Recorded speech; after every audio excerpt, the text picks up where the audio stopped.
Good afternoon and welcome to the fourth Protect Our Province BC briefing. Today's November 19th, 2021, and thanks to everyone for your understanding regarding the rescheduling this week due to the important government press conference on Wednesday regarding the state of emergency. We begin by recognizing that we're broadcasting from the ancestral, unsurrendered, unceded lands of close to 200 Indigenous nations in the land we now call British Columbia. From time immemorial, the stewardship and kinship of the first peoples of these lands provides the kind of leadership we seek. Protect Our Province BC, just to remind you, is a grassroots group of physicians, nurses, health scientists, health policy specialists, and community activists. We're working together to help people in BC to stay safe by sharing accurate information about the COVID-19 pandemic and advocating for evidence-based policies. Our ultimate goal is to end this pandemic. I'm Dr. Brenda Hardy. I'm a family doctor in Vancouver, and I'm your host for today. The fourth briefing today is taking a bit of a turn from our first three, which were a bit more technical in nature. In the previous briefings, we were helping people of BC learn how COVID is transmitted in the air and moves around like smoke, and also sharing some ways that we can keep schools and children safer. We talked about testing, and in particular rapid testing, and how that might help change our behaviors to help stop transmission. And I do invite you to have a look at our website if you haven't seen the previous briefings. Today, however, we are going to be hearing from people who are working in acute care in the hospitals in BC, and we're going to be hearing their stories. Next slide, please, Carrie. Maybe we don't have it. So this is a quote that we have from one BC nurse who was responding to a questionnaire that we'll be sharing more about a little bit later, asking them how COVID has changed you.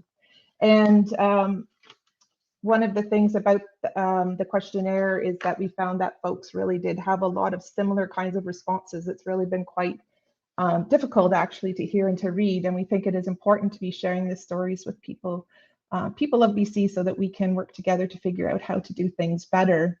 So today we have three guests. We have Dr. Jeffrey Eppler, who's an emergency doctor in Kelowna. We have Sarah, who's an emergency and ICU nurse in Northern BC. And with any luck, we also have Dr. Forrest, who's an ICU and infectious diseases doctor from Nanaimo, who's hopefully going to be joining us soon. And then lastly, as I mentioned, we have over 200 responses to a questionnaire, and I will just give you a small warning. If you really don't feel you can stomach hearing about gaps in healthcare or some of the problems that are happening in hospitals right now, or seeing some of the pain and the price that's paid by healthcare workers, then you just might want to tune in at another time. I understand folks are understandably overwhelmed with the crisis that's happening in the province now. We seriously questioned even whether this was a good time to continue on with this message, but I think it actually has become even more timely that we really must do whatever we can to prop up our healthcare system and those working in healthcare, because we depend on it so incredibly much. So our topics for today are on the next slide. Number one is that COVID response has hurt hospitals. Number two is that healthcare workers are indeed suffering. And number three, but probably most importantly, is that there are actions that you and I can take that will help. So before we get to our guests, I do just want to give you a few really important statistics, and I will read them just so that I get them correct. We know that healthcare workers have been continuing to work despite exhaustion, personal risk of infection, fear of transmission to their families or their vulnerable patients, the tragic loss of patients that they're seeing as well, even on occasion colleagues. However, we know that despite the fact that there are many people who are continuing on, there are also many who are leaving. And when they leave, the strain left on those behind is even heavier. And now we're adding on yet another climate disaster. The International Council of Nurses wrote a policy brief on shortage and retention, just released recently. And I'm just going to read this quote. Due to the existing nursing shortages, the aging of the nursing workforce, and the growing COVID-19 effect, the International Council of Nurses estimates up to 13 million nurses will be needed to fill the global nurse shortage gap in the future. In a CBC article in August, the vice president of the BC Nurses Union reported their own internal study that showed 4 of 10 nurses reporting severe depression, 60% reporting emotional exhaustion. We saw numerous stories over the summer of emergency departments that had to close due to lack of nurses available to cover shifts. In a recent survey by the Hospital Employees Union, which has 50,000 members in BC, 1 in 4, or 12,500 workers, are considering quitting due to the pandemic. 2/3 say their workload has increased, and 60% say that they have more burnout, anxiety, and fatigue due to COVID-19 and their work situation. There's one concept we just want to share with you, which was highlighted in another article this week in The Atlantic, and maybe next slide, please, Carrie. The article is called "Why Healthcare Workers Are Quitting in Droves." And they suggest that it's not burnout or exhaustion just merely from the workload, but also introduced us to this concept of moral injury. And here's a quote from that article: "Healthcare workers aren't quitting because they can't handle their jobs. They're quitting because they can't handle being unable to do their jobs." So their job is caring, and it takes a toll on them when they can't do the caring that they've signed up to do, due to overcrowding, lack of resources, lack of PPE, continuous stream of sick patients, and seeing how many of those could have been helped if they had access to care or information or other resources to protect themselves earlier, not needing to end up in the hospital after all. And this type of moral injury essentially is the thing that seems to be the most devastating thing of all to healthcare workers at the moment. So we think they deserve better, and we also think we deserve better. If the healthcare workers fall apart, then what's going to happen to our system? So we've invited today our 3 guests, as well as our summary of our questionnaire. And I think with that, I'm going to start off with our first guest, which is Dr. Jeffrey Eppler. Thanks so much for taking time out of your very busy day. I'm sure you're probably feeling a little extra pressure from the recent events being in a place where a lot of folks were evacuated to your community. Oh, very much so. But thank you for asking me to speak. I just want to acknowledge I'm going to express my own viewpoints, opinions, facts, my impressions of things. They may or may not represent or the positions or of Interior Health or Protect Our Province or the Ministry of Health, but I'll try and be truthful here. In terms of COVID, I got to say the first thing is, I've been wrong about so many things about COVID. I made a lot of predictions and most of them were wrong. I never thought we'd be facing a 4th wave. But the one thing I was right about was I said early in the epidemic to my wife that the problem with this situation is that if the government and our medical health officers don't do a very good job with this, a lot of people are going to die and people are going to be extremely critical of them. But the other problem is if they do a great job, then people are going to say, what was all the fuss about? We did all these extreme measures for nothing. So I think being a medical health officer is a very unenviable position throughout this epidemic, because it's kind of you're damned if you do and you're damned if you don't. And I also want to acknowledge the amazing people I work with, my emergency colleagues, physicians, nurses, respiratory lab, also the people in ICU that are taking so much of have an incredible extra workload placed on them, as well on the surgical and medical wards. In terms of the impact of the pandemic, I have to say initially there were a lot of unknowns. And when the lockdown first hit, there was a lot of fear, there's a lot of preparation. It was kind of strange going to work, and I literally went to shifts where I saw 0 patients early in the pandemic, and people kind of wondered where are all the patients. And there were these heartwarming parades where people drove by in ambulances and fire trucks and things, and to celebrate us. But at the same time, I was sitting in an emergency that was more or less bare, and I actually didn't see a single patient with COVID in the first wave. But that all changed later, and all those patients that hadn't been coming to hospital actually started to come back later, and that was one of the big impacts. And I think it points out that every initiative you take, whether it's trying to improve capacity in the hospital for COVID, early discharges, people scared to come to hospital either because they're bothering us or they're afraid of getting COVID, had a major impact. So I saw a lot of delayed presentations of serious illnesses. I heard of delayed MIs. I certainly saw people with intra-abdominal infections that were delayed. I saw a woman who had ALS that languished at home for 9 or 10 months because she didn't want to see a physician in person. So there's this unintended impact of the lockdowns, and for sure they worked because I didn't see much COVID initially, but there are all these unintended consequences of people not, because people are going to continue to get heart attacks and strokes and infections and things, and initially they weren't coming to hospital. Also, I think the early aggressive discharging had some impacts. A lot of people are probably discharged before they're ready, and there's always leads to other issues and surgery cancellations. And we're all seeing the results of that now. I mean, I'm seeing far more patients now with mental health problems than I've ever seen. Is that, I suspect, is partly related to COVID. We've certainly seen the overdose situation in BC has not improved, and I'm sure part of that at least is due to the COVID situation. And again, these late presentations of disease, I guess, and then things were looking pretty good, and then all of a sudden this fourth wave hit us, and this has been actually probably the most discouraging time of all. And it's discouraging for a number of reasons. I mean, something people have to realize, and if you work in an emergency department or the hospital, is that we're always, even before COVID, we were always over capacity or stressed to the limit. You know, we often have patients in emergency that are admitted but don't go to a medical or surgical ward. They occupy a bed in our emergency departments, which makes it really hard to see patients because we've got crowding issues. And so COVID really, I think, has exacerbated that, especially with the fourth wave. And it's hard to see. It's very disheartening during the fourth wave. I think a lot of my, especially nursing colleagues and physicians too, everyone really is just exhausted by treating COVID patients that have a largely preventable illness. I mean, the vaccine is safe. There are side effects. They're rare. It's effective mostly. I mean, it's not 100% effective. There's no question it lowers mortality by at least one, like you're 1/10 as likely to die from COVID if you're vaccinated. You're much less likely to be hospitalized. And then even though the fourth wave is over, we're still horribly impacted right now. Probably close to 10% of our hospital census are COVID patients, because when COVID patients get sick and are admitted, it's not like they're there for 3 or 4 days. They're there for 3 or 4 weeks or even months with all kinds of health issues. And so these patients are still ill, even though the acute part of the COVID may be done.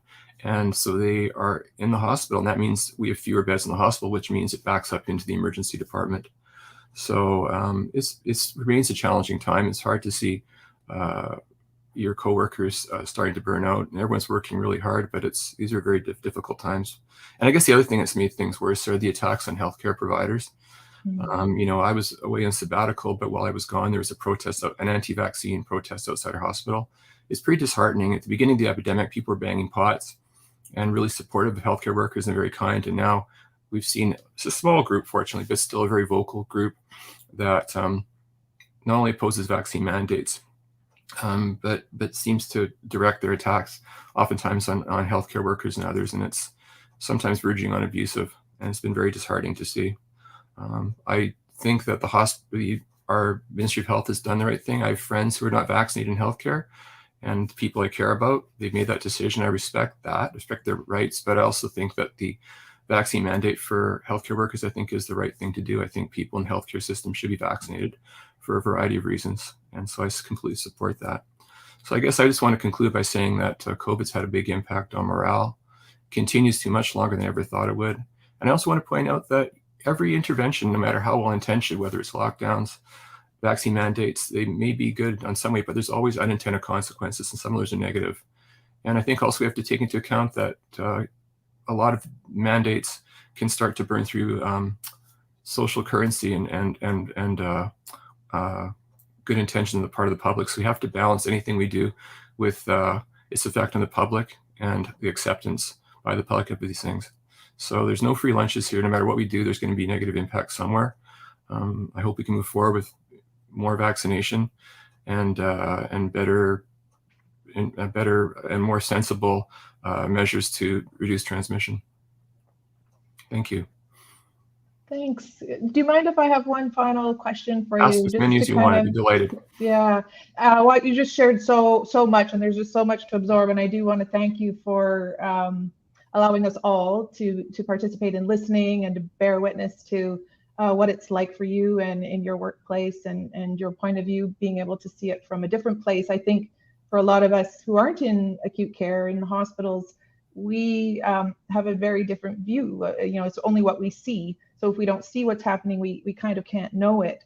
So I'm just wondering, from all of what you've experienced, what would be your recommendations for people like me, everyday people in BC? What can we do to help support healthcare and to end the pandemic? That's a tough one. I mean, continue to encourage your vaccine hesitant people to get vaccinated. Vaccines aren't perfect, but I think they're probably one of the most important measures we have that will allow us to open up society, stop burning through goodwill by having lockdowns, by getting some kind of normalcy back in people's lives. People are tired of 2 years of lockdowns.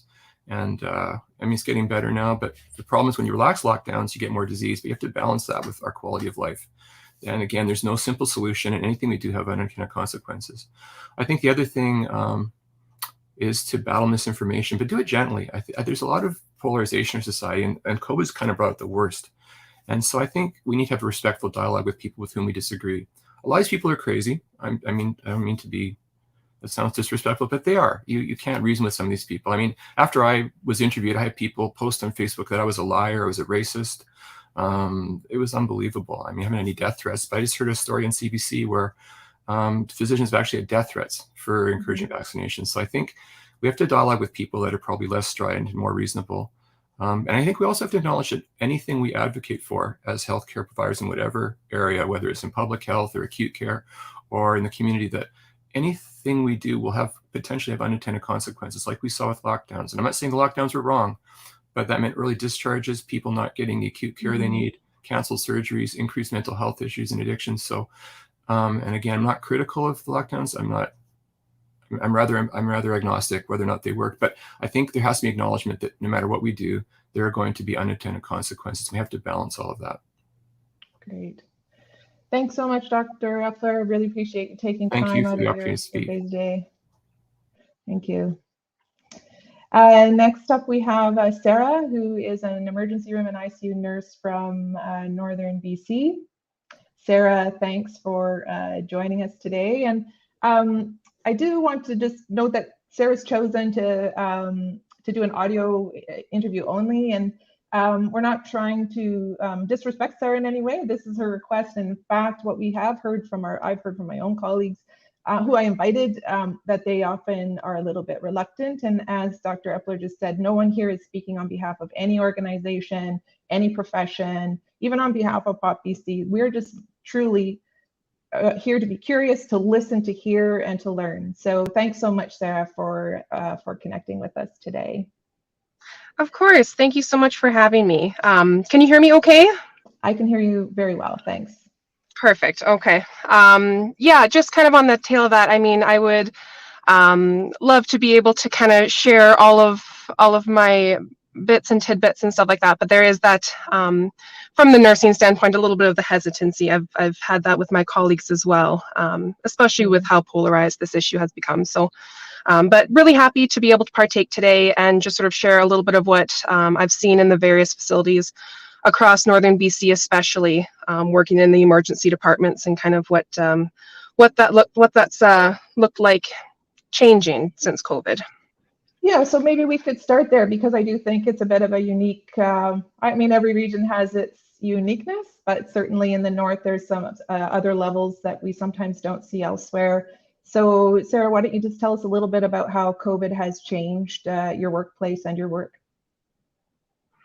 Yeah, so something definitely to put forward. I know it's not secret knowledge that healthcare has been struggling for a while, and I think that really is felt, especially in the rural locations, just in terms of resources that are available to us, in terms of kind of manpower that's available to us, and just sort of access to some specialty things that we really don't see in those hospitals. So that being present kind of pre-COVID, now that this virus has impacted us, it has really kind of doubled the stress on those facilities. And in those locations where patient workloads and stuff, especially from the nursing standpoint, have been more than what is appropriate for their acuity, COVID has really impacted that, in that we're seeing kind of double our workloads, when the nurse to patient ratio should be around 4, and in emergency departments,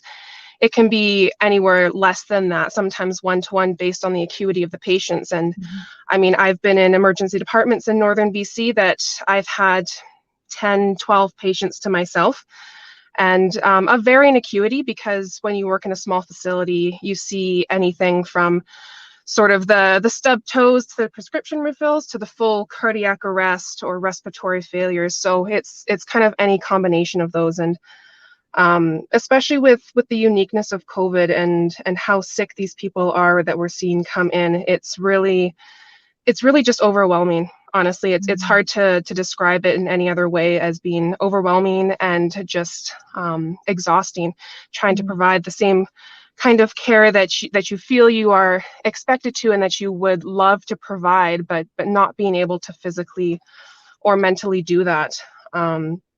I mean, in terms of resources, even before, again, like I said, we had a hard time getting a hold of a lot of resources. And then with the PPE shortages, I have been reusing masks for I don't know how long when we had that significant shortage, which is to great personal risk. And that's something that I think kind of gets forgotten even when I'm on the floor working, that, you know, you have to still take care of yourself, especially in these high risk environments.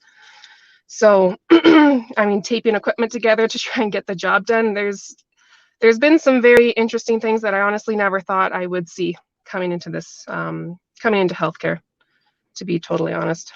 Yes, yes. So I do want to say just a personal thank you, Sarah, for working through the exhaustion and taking on all those personal risks on the behalf of all the people of British Columbia. We just owe so much to healthcare workers who've been taking this on. So then I'm wondering, what can we do? What is our role? What would you suggest that people can do to help to support healthcare and to end the pandemic? Like Dr. Eppler said, I mean, it's a very hard question to answer. There's a lot of different avenues, but honestly, personally, I think that following the public health orders is the best that we can do right now with what we have. And I think that is a huge kind of, at least, motto in my career, is do the best that you can with what you have. And I think for everyone's going to be a little bit different, and whether or not you're in a position to get vaccinated or not, or to wear masks, I mean, there's so much kind of controversy around both of those issues. There's still the opportunity to, you know, social distance. You can still self-monitor, be super aware of symptoms, just take care of yourself is the biggest thing. And I think, especially for the emergency departments being so saturated, not only with kind of our regular workload of patients, but now in addition, this sort of COVID workload of patients of these infections that we hope we could prevent. Really just trying to keep yourself healthy and safe is the biggest thing that can sort of ease the sort of the heaviness and the workload that's happening in emergency. So, I mean, do your best to not get yourself into risky situations, you know, take care of each other. And I think one thing, especially sort of on the tail end of all of these, sort of this heightened violence against healthcare, is really just be nice to your healthcare providers. I mean, we're doing the best we can. And it's a difficult time. I mean, this is unprecedented. We've never seen this before, and we've never had to deal with this before, but we are doing the best we can, and I can promise you that. So, I mean, with the violence that we see, you know, just be kind to us, be kind to one another in the waiting rooms. Where we'll see you as quickly as we can, and we'll try to get through this together. Great.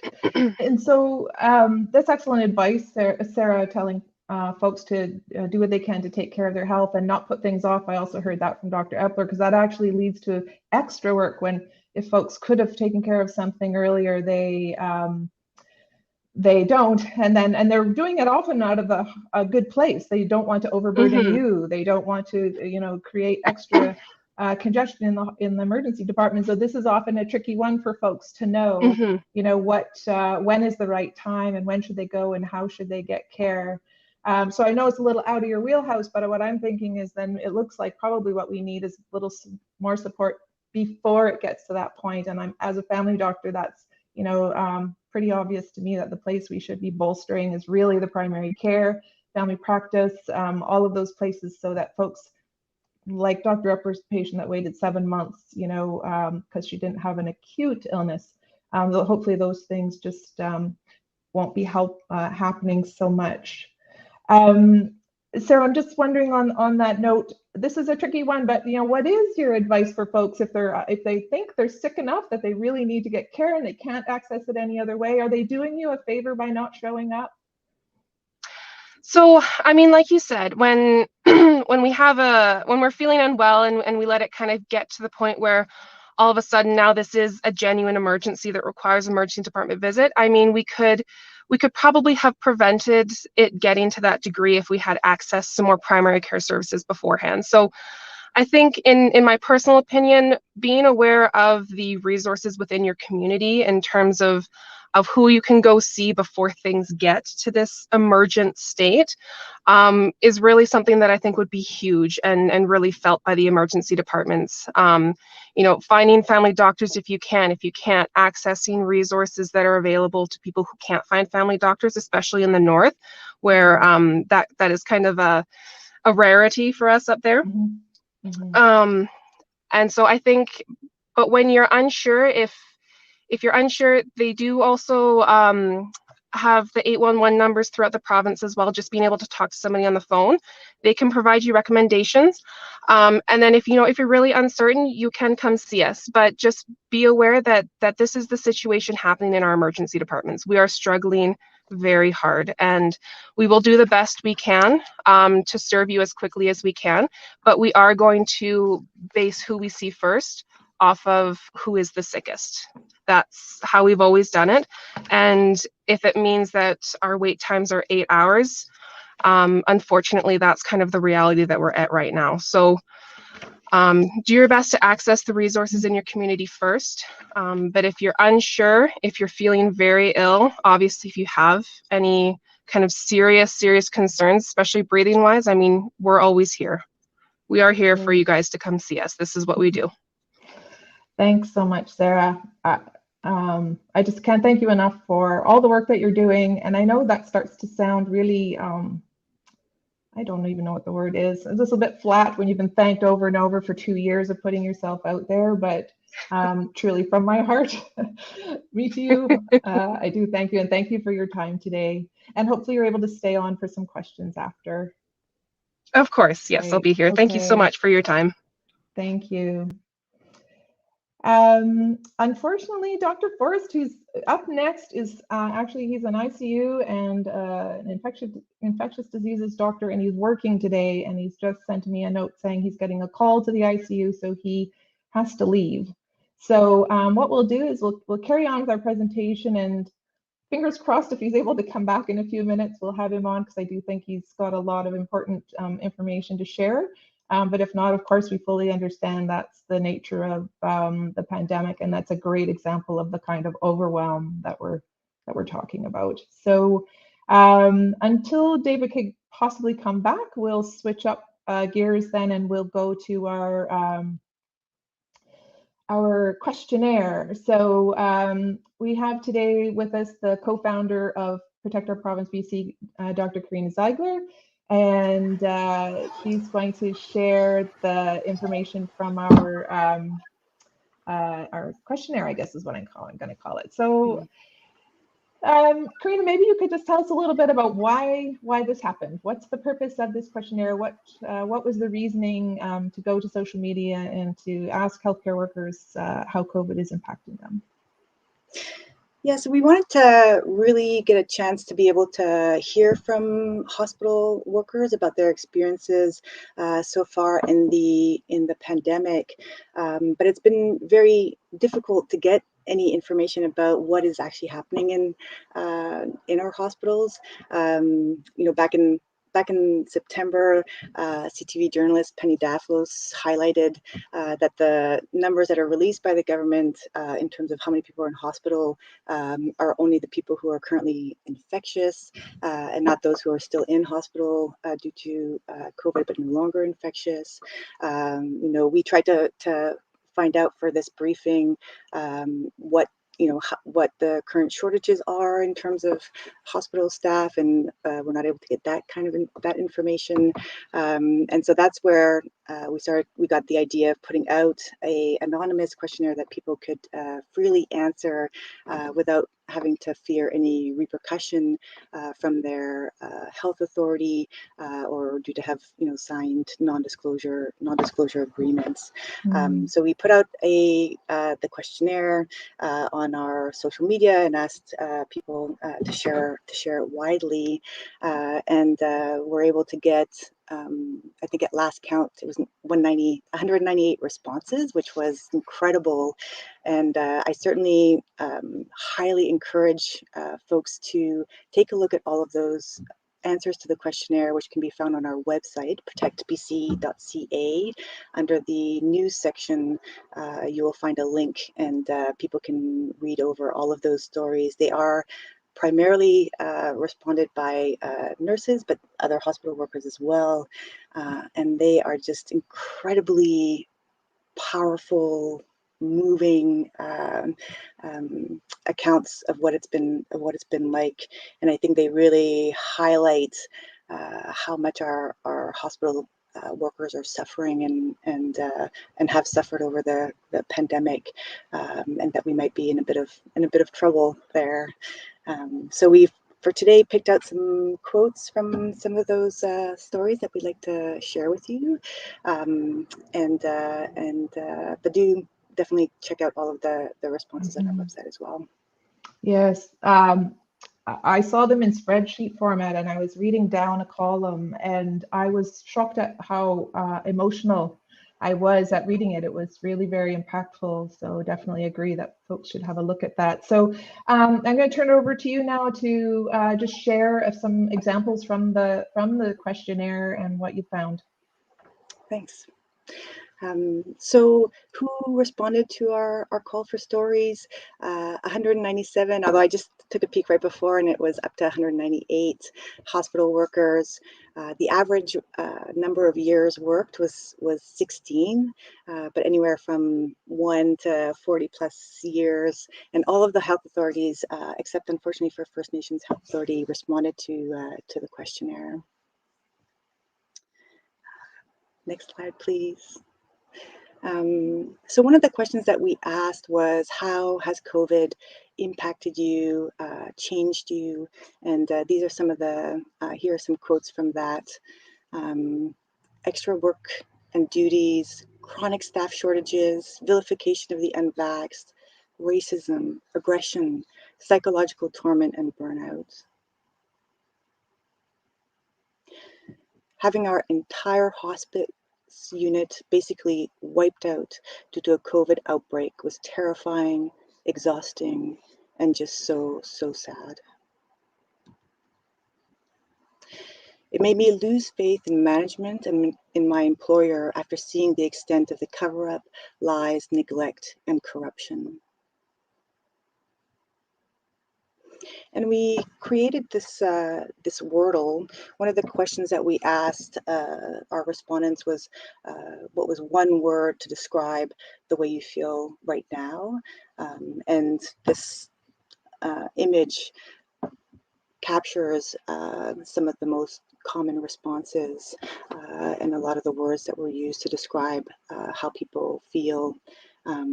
As you can see, some of the biggest themes that came out were that people felt exhausted, defeated, anxious, angry, tired, burnt out, hopeless, depressed, angry, unappreciated, discouraged, disgusted, scared. I won't read through all of them, but you get a sense from this of how people are feeling. We also asked if respondents were thinking of leaving healthcare, and 58% of them did tell us that they had been thinking about it. One of the other questions that we asked was what people working in hospitals wanted the public to know. And so they responded with, nurses work all out for 12-hour shifts. We leave feeling like we couldn't do a good job because their workload is absolutely inhumane. We're trying so hard, like so hard, and we can't tell you what we see at work. There's so much private suffering among staff.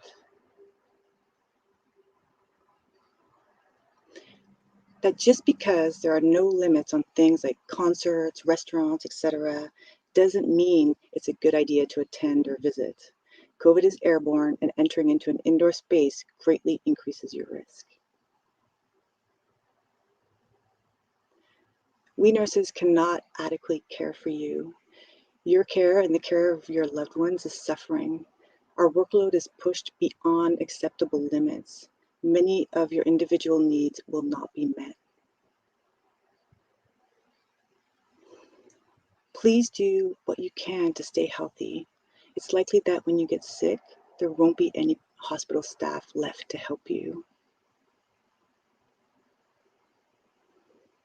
And then we also asked what changes respondents wanted to see in BC's pandemic response. And these are some of the answers that we got. Acknowledgement that COVID is airborne, proper PPE, precautions, and air ventilation. Honest, clear, and uniform communication regarding risk and benefit analysis, treatment strategies, and mortality rates. Better public health system, more family health practitioners, more accessible health care in the community. Increase sick days or sick days specific to time off while awaiting negative COVID tests. Value your nurses. Show that you value them in concrete ways, not banging pots and empty thank yous. And so, in conclusion, I'm going to pass it back off to Brenda, who is just going to summarize some of the things that people can do to support BC's hospital workers. Great, thanks, Karina. Again, this is just a bit of a summary of some of the things that we found from the questionnaire. So, and you heard these directly from our guests today. Do your best to stay healthy and safe. Wear a mask. We know that that dramatically reduces your risk of getting COVID. And as we heard in the astonishing updates on masks, if you haven't read them yet from the PHAC, I forgot. It's the federal recommendations, which is to wear a well-fitting mask and even considering a respirator if you're at high risk for COVID. Getting vaccinated, and hooray, get your children vaccinated. So that's exciting news that it's been approved as of today. Avoiding crowded indoor and poorly ventilated spaces, and definitely don't put off getting your care. Next slide. And these are some of the things that you might do outside of your own personal care. If we were to kind of look at it as a little bit of a bigger picture, what you're able to do to support hospital workers. So you may want to consider calling or writing to your MLA or your health authority.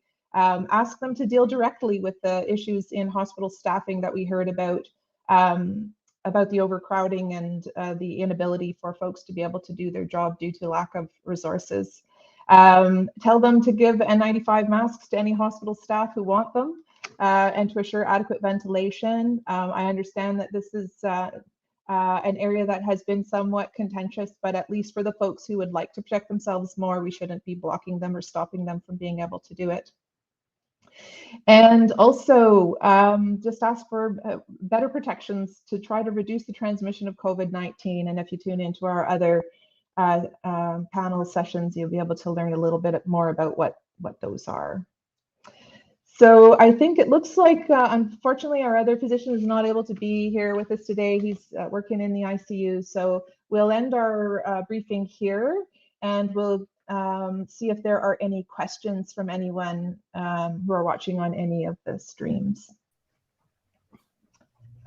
All right. So here's a question. What can we do as the general public to reduce transmission in healthcare? Pressure for proper PPE. And the second follow-up question is, what do you need from us? So as the general public, Anyone want to tackle that question? We have either Dr. Eppler or Sarah. I really don't have enough science to really answer that question sensibly, so I will opt out. Okay. Although certainly PP's made a difference for us. I mean, in the first few waves, I mean, most of our people working in acute care managed to stay well. Yes. And I think, I don't have those stats at my fingertip, but I think it is generally, you're right that the majority of healthcare workers have been able to stay well. But I did see on the COVID, or the WorkSafe there's website, there's over 2,100 workers who are off on WorkSafe due to COVID in the workplace. But it is lumped in healthcare and social services, so it's hard to know how many of those are actually in healthcare because it's not parsed out. Sarah? One thing that I do notice is just from being in emergency up north, we do see quite a few people coming in to visit. I know the visitor policies are very different, kind of based on what facility and what part of BC you're in, but just making sure that if you are visiting someone, whether it's on inpatient units or in the emergency department, making sure that you're feeling well is something that I find is very important and doesn't always happen. And just making sure, again, wearing the masks and the hand washing is a huge point as well. Great. Just looking at the questions. Again, I'm not sure our guests are the right folks to ask this question, but there's some question wondering why there is denial that COVID is in the air. Don't know if either of you want to tackle that as your own personal opinion, but or maybe about how it might be impacting you. I really don't feel qualified to comment on that. Yeah, I understand. Yeah, I will probably have to opt out of that as well. I don't know the research well enough to really comment. Right. Okay, great. Yeah, it looks like our questions are often things that unfortunately we're not able to answer today. I see another one, I'll throw it out there just in case one of you knows, but are patients transferred from overflowing health authorities counted in their originating health authority or in the destination? So when we see the updates from the ministry, they'll tell us how many cases are in each health authority. Do you happen to know if those are by where they originated or if they're transferred, if they're shifted?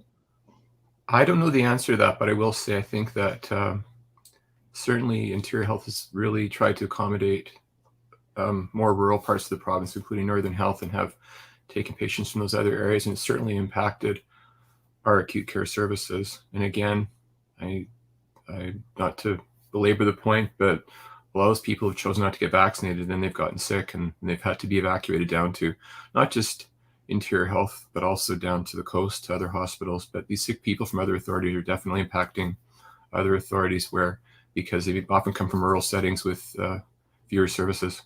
Mm-hmm. So I've got a question. Both of you have talked a little bit about connecting with folks who have not yet been vaccinated, who have some legitimate concerns and fears about that. I'm just wondering how you would envision that we can, either as folks not in acute care but in medicine, or more importantly, maybe our friends and neighbors. Do you have any suggestions on how we can best engage to try to support people in making those difficult decisions? Are you okay if I go first, Sarah, or do you want to go? You can go ahead. It's interesting you ask. I have friends who've chosen not to get vaccinated. I don't agree with them, but I've had reasonable discussions. I think we have to recognize that sometimes the choice to be vaccinated, there are a variety of reasons. Sometimes I think people don't even know why, but I think for some people it's almost a political statement, and I think it's really hard to tease aside that. I think now it's become people identify with a certain ideology, and part of that is to not get vaccinated. That may be not a comfortable message for people to hear, but I think it's pretty evident to me both south of the border and here in Canada. So again, sometimes it's a political statement. Sometimes I think we have to acknowledge people's reluctance based on they feel these vaccines haven't been around long enough to be shown safe. And I don't think that's an irrational argument. I've heard some things that are completely irrational, like the vaccine implants a chip in us and things like that, which are clearly insane. But the concern that the vaccine hasn't been around long enough, when I've had friends who brought that up, I've tried to explain to them they're right. But if they're worried about any kind of complications of the vaccine, they should be much more worried about complications from COVID itself.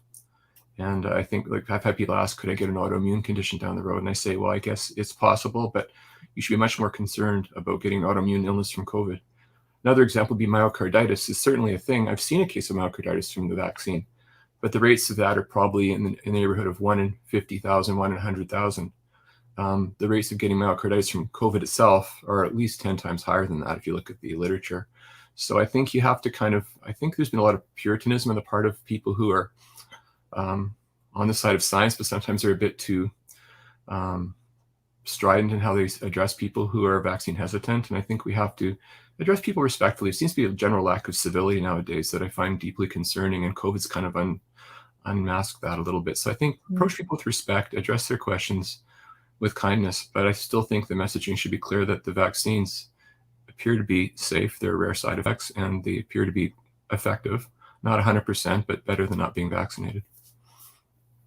Great, thank you. Sarah, did you want to comment? Yeah, I definitely would have to agree with Dr. Eppler. I mean, being able to engage in those conversations respectfully is just so important in actually getting information across, and as well as receiving. I mean, we're all kind of still working through this as we go, and there's going to be new information that comes up here and there, and it's really just a learning process for everybody. But being able to sort of meet people where they're at in their understanding of what's going on, and their understanding of the vaccines and the mandates and everything, and then being able to provide information kind of respectfully and really just sort of acknowledge kind of what experience they have coming into this and how that impacts your understanding and sort of your opinions on the matter as well is, I find, very important, especially engaging in a lot of these conversations in the emergency department with people coming in positive who have opinions on the vaccine. A lot of these things are very clear to us because we see them right in front of our face, but that's not the case for the general public. And so sort of having a gentle approach, but being able to kind of very clearly lay things out for them in a way that makes sense, I think is important. Yes, thanks.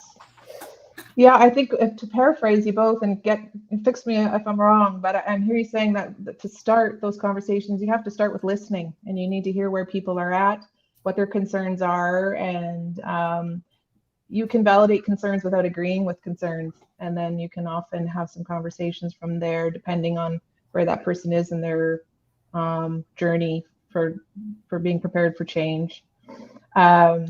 I have another question about that. I mean, we do hear a lot of stories of folks who end up in the emergency department who are not vaccinated. These are not people who are believing in conspiracy theories. They were just fearful of something, and which, as you say, is logical, and also feeling that they were not at risk. You know, they didn't believe that they were likely to get COVID or end up in hospital, so they've chosen, you know, to not get vaccinated. What is your approach when those people then are very ill and you have to talk to those people and their families? Like, I'm just wondering what that's like for you. I'm imagining how that conversation goes, but I'm just wondering what the impact is on you to be having that conversation frequently, I'm imagining, in this fourth wave. It can go a number of ways. I had one patient who was in respiratory failure. She's a young woman, respiratory failure, who knew she had COVID, was unvaccinated. And she expressed surprise when I told her the reason she was so sick was that she had COVID, even though she knew she had COVID, and she almost was at the point of needing to be intubated. So those individuals, I think it's hard to kind of really change their mindset. And I don't always have the conversation bedside, because when I'm treating people, if they're really sick, it's not the right time. But I did have a young woman who got COVID-19. She was very ill.